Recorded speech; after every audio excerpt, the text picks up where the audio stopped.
This is part 3 of this program from Monday, October 26, 2015. Deep focus on Miles Davis, this 1967 fall tour. The last hurrah of Herbie, Ron, Tony, Wayne. And if you want to get in touch with us, I told you if you were listening to part 1, you heard about subscribing to Deep Focus. You heard about my website to search for past episodes. You can follow us on Instagram. We are deep_focus_podcast at Instagram. See pictures of the artists and see comments from people that love the music you love. You can also email us. It's deepfocusnow@gmail.com. deepfocusnow@gmail.com. All right, glad you're enjoying the show. This is part 3.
Miles Davis on stage at the Berlin Jazz Days, Berlin Jazz Tage, in November of 1967, and we are exploring deeply music of Miles Davis, fall of 1967, his great quintet with Wayne Shorter, Herbie Hancock, Ron Carter, Tony Williams, making some of their last go-round together.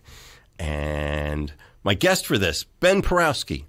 So happy to have you along, man. Good to be here. Ben taking time out from his world tour, making a few stops in your local area. If you're listening to our FM broadcast, you're easily within striking distance of one of three great shows next week. Wednesday at Smalls with Ronnie Cooper and friends. Thursday at Three's Brewing on Douglas Street, Gowanus, Brooklyn, with Mood Swing Orchestra, and Friday with Lost Tribe at 55 Bar on Christopher Street. They're going to be flowing out into the street for that one. Oh, yeah, it'll probably be lined around. Forget I said anything about that last one. Go to one of the first two. They're already going to have a good crowd at that last one for sure. First two, we might be able to get you in. Come to the late set. Come to the late set. Yes. Or anytime you get a chance to catch Ben Perowsky, and you can find out about his activities at Perowsky.com. Friend him up on Facebook. Friend me. That's right. No, don't do that. Go to the fan page, because the friend page is done. Oh, yeah? You maxed out? Yeah, because I just take everybody. I don't, Yeah. Good guy. He's a good guy. We're going down the slippery slope, man. About this band is that Ron, Herbie, and Wayne still play together. Yeah, a lot. Yes, duo. Yes, and it's taking off from this where they left off with this or whatever. They're just playing the way they play together for how many decades, and it's amazing. So if you ever get to check that. And those two guys, each on his own, since then each individually has rewritten the course of music history a few times, toured the pop charts, and and Wayne to me is still, the undersung. I mean, man, that's saying a lot, because he kind of is. He's getting a lot of attention, but still, to me, I think he deserves never enough. He deserves everything and more.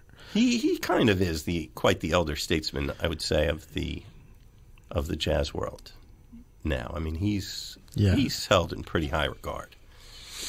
Not enough, says Ben. No, Ben Perowsky not by says, the public. Not by the public. Well, that's certainly true. That's everybody needs to go and listen to his music and buy it and appreciate it. Just because you can listen to it free on the radio doesn't mean you shouldn't go out and spend money on digital downloads, CDs, LPs, whatever else you can get your paws on. But also, he had such a huge hand in this band. I mean, he wrote a lot of the music. He's such a heavyweight, and that's funny I said heavyweight, because they were really into boxing, him and Miles. Yeah. Yes. Oh, yes. Wayne, I think, still talks about boxing quite a bit. Yeah. Yeah. They're, I mean, it's funny, as much as Miles was the focus of all that attention and everything, and the character that he cut, and the profile that he had, certainly in the jazz world, but well beyond, to make room for a much younger musician to recognize the quality of the writing. And he's a smart band leader. Yeah, take advantage of everybody else's skills to promote yourself. Why not? A lot of people are insecure about doing that, and Miles wasn't, and then he made the greatest records. So. Yeah. So, well, there it is, man. I mean, we got just a couple minutes left. Anything gone unsaid about this critical moment? Probably. But you're going to have to wait till somebody smarter comes on the air if you're going to hear it. Well, they're coming out with a volume 2, but I feel like we may have just played all scooped of that. Them. Well, then you will be able to buy this and bring it home. It really is stunning, and that's not to take anything away from those great records this band made. And for me, Miles Smiles was, when I was a teenager and I heard that, and I was listening to and playing a lot of rock and roll stuff, and I heard the jazz, and my dad is a saxophone player, and we play together, and he has all the records, so I heard the stuff. But when I heard that record, and I had taken a few lessons with my teacher Bobby Thomas, Miles Smiles, really, that one just changed everything for me. And then that's when I started to really take it all seriously and study and practice. But Tony was, you know, the way he was playing on that record is what made me want to do this, you know. So it's nice to be here talking about that band. Yeah. Yeah. Thank you so much for coming up.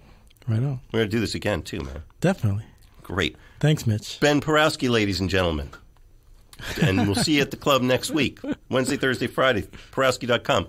Back to Berlin, 1967. I'm Mitch Goldman. It's Deep Focus on WKCR.